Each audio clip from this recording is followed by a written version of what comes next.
So I'd like to keep it along those lines. This is the show. May I have everyone's attention, please? I must have everyone's attention. If I may have everyone's attention. Everyone's attention. Shh. Okay, and everyone's attention. That's you too. Everyone's attention. Everyone's attention. Okay. Ladies and gentlemen, I'm about to introduce, and then just after this next act, I'll go to Jason, okay? So you're on deck. Okay. Ladies and gentlemen, I am about to introduce Gainesville's most dangerous poet, David Moss. Give him a round of applause. David. What the fuck is the matter with you? Hello? All right, how's everybody doing? Great. How's everybody doing? That's a little better. It's awesome doing poetry in a bar when like pizza shows up out of nowhere. This is like the poet's fucking dream right here. I wish this would happen every time I read poetry at a bar. Jesus Christ. People will actually like be attentive and happy and pretend to like poetry for a few minutes. Now we love poetry here, come on. I can't wait.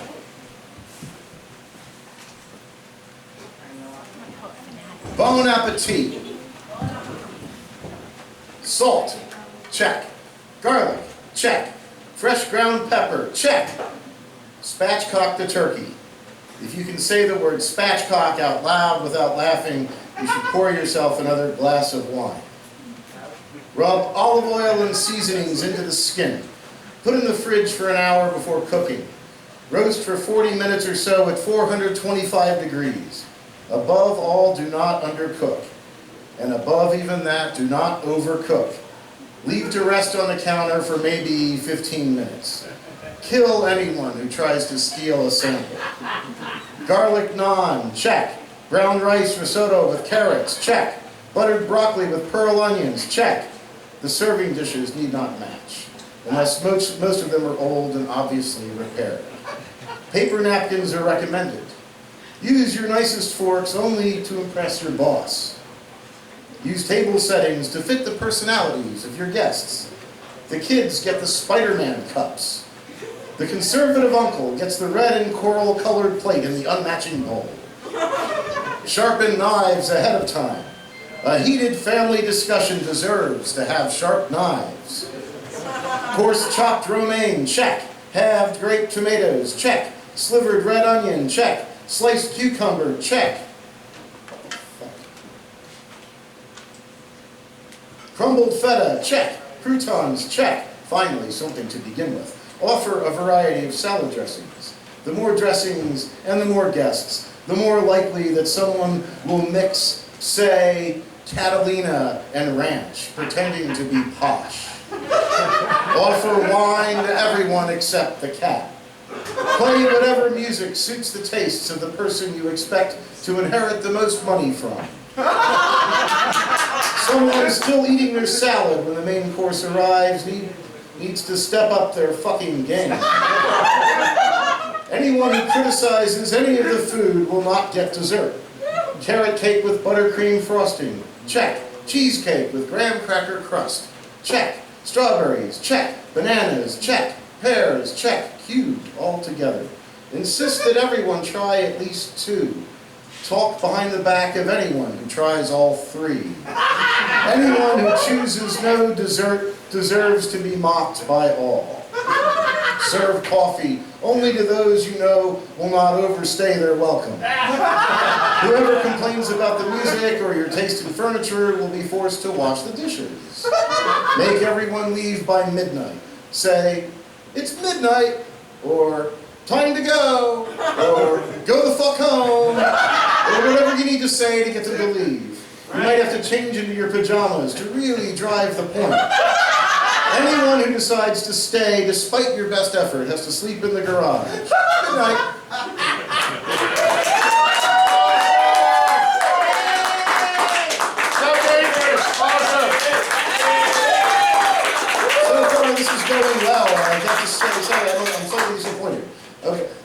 read some poems from the Unabashed Dictionary. The Unabashed Dictionary is an ongoing work comprised of poems that that resemble dictionary entries that are pretending to be poems. This is, I think we're going to start with something nice and family friendly. Inflammatory. Adjective. Burn a Bible, burn a flag, burn a cop in a canvas bag, burn a newspaper, any print, any daily, any rag, burn a Bible, burn a flag, burn a cop in a canvas bag, burn AT&T, Facebook, Sprint, burn a browser, kill the lag, don't recycle as your sprag, don't let protest be a drag, don't shop with a canvas bag when you still have a cop to snag. So burn a Bible, burn the flag, shove that cop in that canvas bag, roll them up, take a drag, burn your weekends in zigzag, what swag. Burn a Bible, burn a flag, burn a cop in a canvas bag, burn a bank, burn a mint, when the smoke clears, burn the slag, burn a bootlicker, burn a nag, burn a pimp, burn a gag, burn an arsonist, steal his flint, burn a fascist, and brag.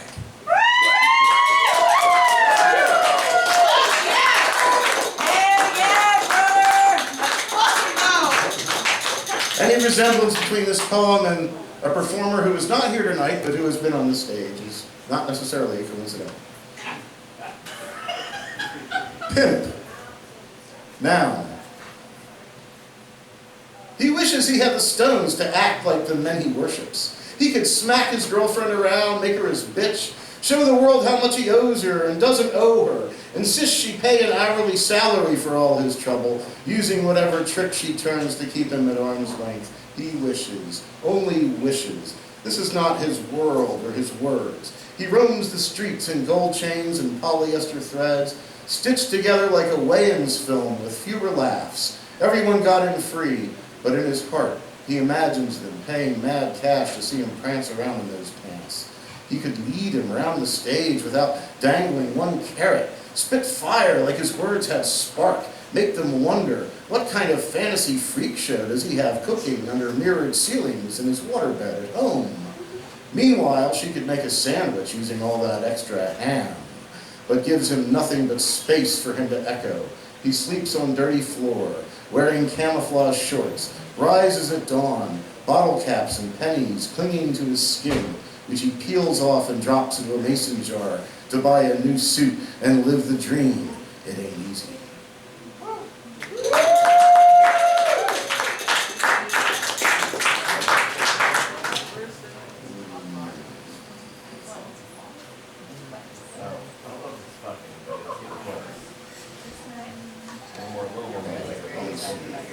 I'm going to find something to finish on that won't be too disturbing. You're going to find something to finish on? You said that in here?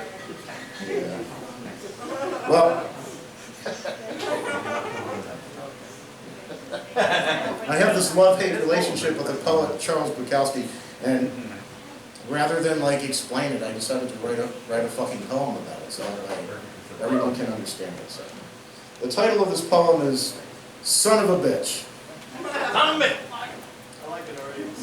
Charles Bukowski went to the track, lost all his cash, smoked and drank a little too much, was a son of a bitch, cheated on his woman, called her my woman, thought he could possess her, emotionally abused her, got kicked out of his apartment, woke up in cheap motels among drifters and pimps and the neighborhood cats, took odd jobs and hated them all, hated his father more, and when he couldn't get published, turned his stories into poems.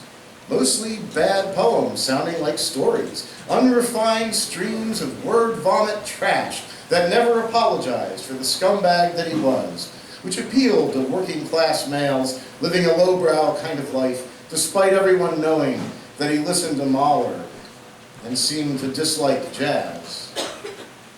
Charles Bukowski went to the track again, lost all his cash again, smoked and drank too much again and again, cheated on his woman one more time, kept calling her my woman, kept trying to control her, emotionally abuse her, got kicked to the curb again, was a son of a bitch, woke up in flop houses among veterans and addicts, washed dishes, pumped gas, drove trucks, stacked boxes, lacked a happy childhood because of beatings from his father, but adored cats and dogs too, turned another good story into another bad poem, got his verbal garbage published, because he never apologized for the scumbag that he was, which appealed to hard-working schmucks living a lowbrow kind of life, even though they knew that he loved Bach and didn't listen to jazz.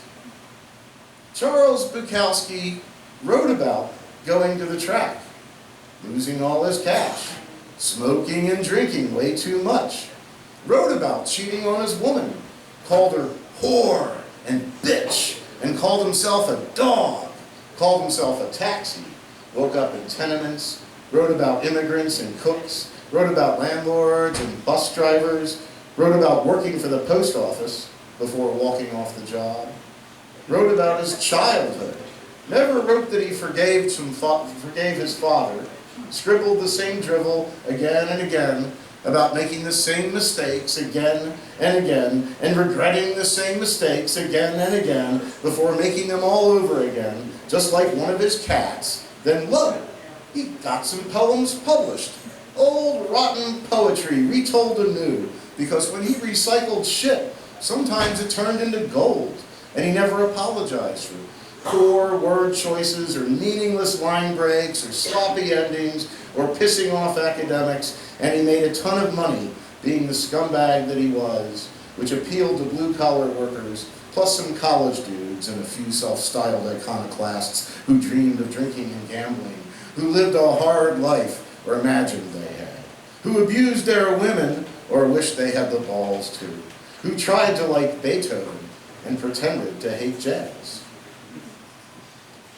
Charles Bukowski never quit drinking while he was alive, but quit smoking several times a day, and sometimes placed a big bet on the right horse in the right race, and came home with a fistful of promises. Sometimes fell deeply in love, sometimes worshipped the person who loved him back, occasionally rejoiced in the goodness of her soul, as though each part of her was greater than the entirety of himself.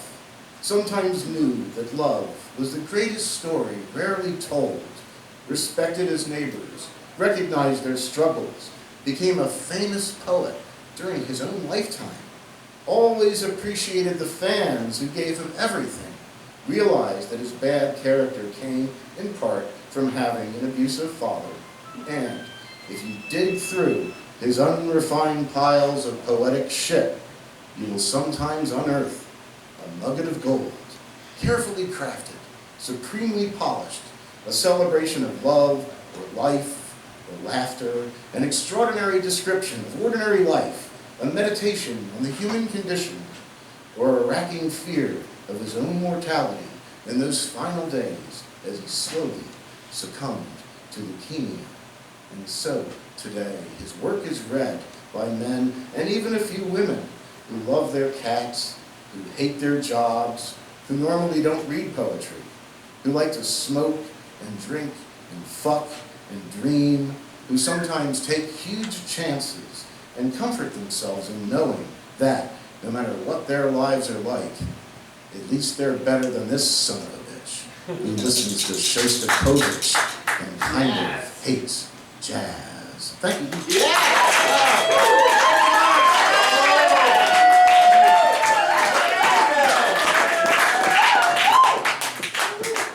David, it's such a privilege to have you here, and everyone can learn something about how to get up and do what you do and capture the entire audience. I've never heard our audience so quiet. What's wrong with you? Why didn't you heckle him?